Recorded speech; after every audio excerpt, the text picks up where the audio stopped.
गवाक्षे, गुरुजन वर्ग, आदरणीय पाहुणे आणि माझ्या बालमित्रांनो, माझा नमस्कार. माझे नाव जयशंकर नांदिस्कर. मी आज तुम्हाला 15 ऑगस्ट याविषयी माहिती सांगणार आहे.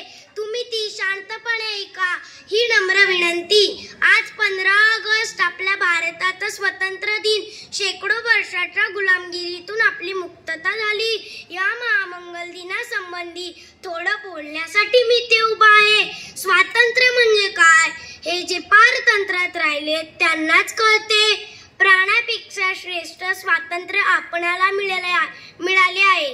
ते सहजासहजी मिळाले नाही. खूप माणसांचे प्राणाचे बलिदान करावे लागले. कित्येक संसाराच्या राखरांगोळ्या कराव्या लागल्या. तेव्हा सोन्याचा क्षण उगवला. त्यावेळेस अवघा भारत वेडा झाला होता. हो, वेडा. कारण वेड लागल्याशिवाय इतिहास निर्माण होत नाही. वेडी माणसे इतिहास निर्माण करतात. म्हणून म्हटले गेले आहे, भारत माते पुत्र शहाणे, किती तुला लाभले. तुझ्या कुशीला परी जन्मली, काही वेडी मुले. या वेड्या मुलांमध्ये कोण कोण होते? भगतसिंग, राजगुरू, लोकमान्य टिळक, सुभाषचंद्र बोस, चंद्रशेखर आझाद, राणी लक्ष्मीबाई, राणी पद्मिनी, चाफेकर बंधू, शिरीष कुमार, बाबू गेनू, मदनलाल धिंगरा, अशी मी किती नावे घेऊ. कसलं वेड? पैशेचं, सत्तेचं. छे, त्यांना स्वातंत्र्याचे वेड होते. हे वेड 16व्या शतकात सुरू झाले. शिवाजी महाराजांच्या रूपात, जिजाऊंच्या रूपात, पावनखिंडातल्या बाजीप्रभूंच्या रूपात, पुरंदराच्या मुरारबाजीच्या रूपात या सर्वांच्या तपश्चर्याला फळ आले. देश स्वतंत्र झाला. आनंद झाला. पण या आनंदाला गारबोट लागलं. देशाचे तुकडे करण्यात आले. मातृभूमीचे तुकडे, माणुसकीचे तुकडे, प्रेमाचे तुकडे. मुठभर स्वार्थासाठी हिंदुस्थान आणि पाकिस्तान अशा 2 देशांचे तुकडे झाले.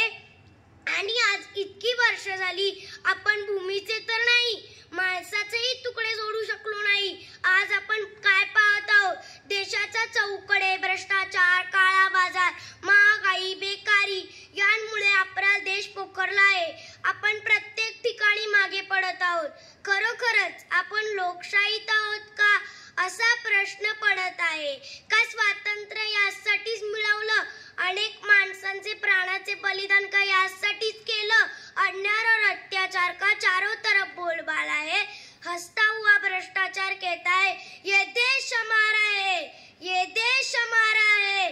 पण बदलायचं आहे, सगळं करायचं आहे. या पवित्र भूमीला पुन्हा एकदा गुंगवायचं आहे. येथे ज्ञानेश्वराचं पसायदान, तुकोबारायांची अभंगवाणी, शिवाजी महाराजांचा पराक्रम, हे सगळं तुम्ही आम्ही करणार आहोत. या रे या अवघे या संघटित व्हा. या तिरंग्याखाली प्रतिज्ञाबद्ध व्हा. घुमू दे जय हिंदाचा नायरा. येऊ द्या उदान शौर्याला ज्ञानाला. जय हिंद, जय महाराष्ट्र. धन्यवाद.